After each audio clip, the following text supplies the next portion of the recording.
সমস্যা রাজ্যের বিভিন্ন রকম সমস্যা থাকতেই পারে এবং সমস্যাগুলো সলিউশন করার কাজ সরকারের, এবং সরকার মানে তার পুলিশ প্রশাসন, সিভিল অ্যাডমিনিস্ট্রেশন তারা। এখন এখানে এই ব্যাপারে এই মুহূর্তে জানতে পারলাম যে একটা নাবালিকা মেয়েকে অপহরণ করে নিয়ে এখানকার তাদের বক্তব্য মোতাবেক যে মেয়েটার সঙ্গে যাই হোক ওরা যা বলেছে অত্যাচার করা হয়েছে, এবং তাকে পুলিশের কাছে বলার পরও পুলিশ এখন পর্যন্ত কোনো অ্যাকশন নেয়নি। সেই সঙ্গে এখানে মহিলা পুলিশের যেখানে যিনি ওসি আছেন তার বিরুদ্ধে তাদের অভিযোগ আছে।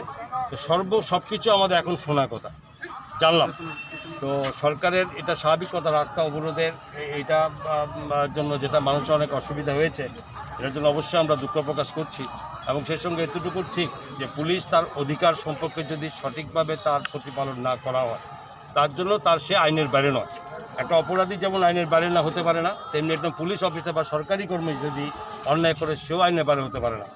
এই ব্যাপারে যথেষ্টভাবে এখানে ওসি ইনচার্জ মহিলা পুলিশের যিনি ব্যবহার করেছেন বলে অভিযোগ, সেগুলো তদন্ত করে দেখা হবে। যদি সত্যতা থাকে সঠিক তার শাস্তি পেতে হবে।